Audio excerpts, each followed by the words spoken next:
Hey guys, welcome to Car Talk with Travis and Living Recovery Interventions. Just wanted to check in with everyone and see how you guys are doing. Here we are, heading towards the finish line of 2020. Wow. I'll tell you what a year, right? I'm sitting here thinking and reflecting on the year today. And it makes me extremely proud of myself. And, I like to try to, tell myself, you're doing good. You're not just in recovery, you're thriving in recovery. And, you're continuing to make changes and in your life. And I sit and think about it. March, we have the pandemic. The NBA shuts down. All the toilet paper's gone. Everybody's in this panic. Water's gone. And then all of a sudden here in Utah, we have like almost a 6.0 earthquake, which is something that just doesn't happen here.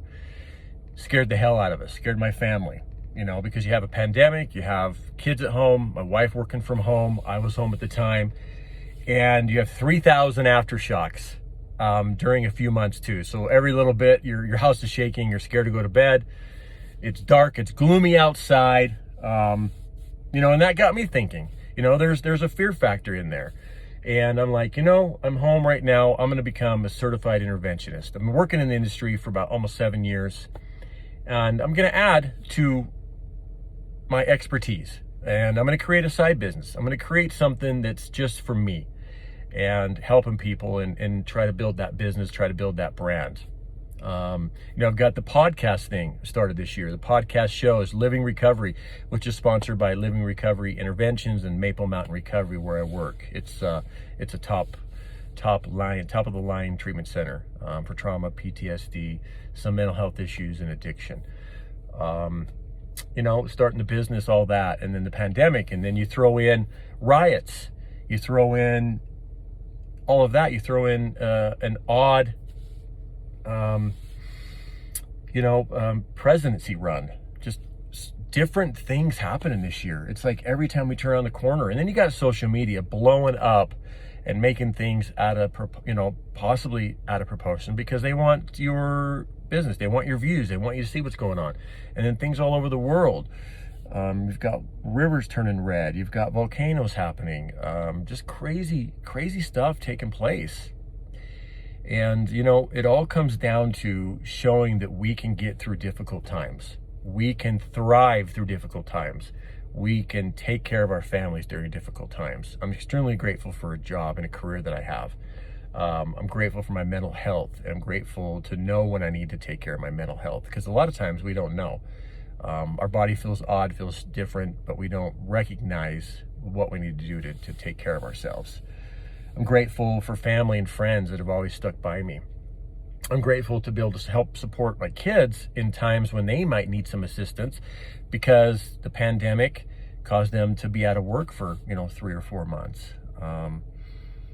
Provide food on the table, and to not overcomplicate my life with materialistic things, because that just adds stress. It doesn't add happiness, it just adds stress. It might add happiness for a day, but then after that, it's just like, oh, now I got something else I got to take care of. I got to work harder. I got to do this. I got to do that. So we're coming into, 2020 Christmas, think about the year. Think about what it's done for you to help you, not stand still. What goals have you accomplished? I hope that it's given you some inspiration to go, okay, let's work on some things. Let's work on myself. Let's start a business. Let's do something different. Let's try to get promoted. There's all different kinds of things. Maybe get a different career because you're not happy in the current career. But the ultimate thing is, be happy with who you are and what you're doing in life. Give back to others. Holiday season, give back to those less fortunate. There's people starving. There's kids starving. There's kids that might not get Christmas. Families that can't pay bills, food on the table. We're all in this together. I really look at it like that. And, it makes you think, what's important in your life if the world ended tomorrow. For me, it's family, and it's connection, and it's helping others, and it is thriving together. That's what's so important. We're going to look back, kids, grandkids, we'll be able to talk about 2020.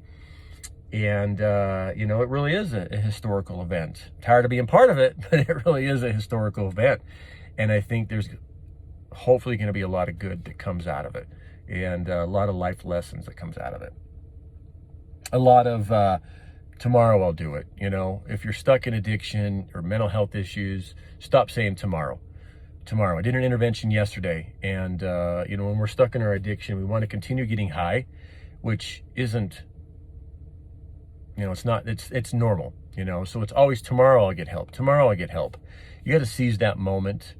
Everybody's not given that opportunity. But the intervention I did, the family was extremely supportive and got him into treatment, start the healing process. Mom can sleep at night now, which is, you know, a huge deal.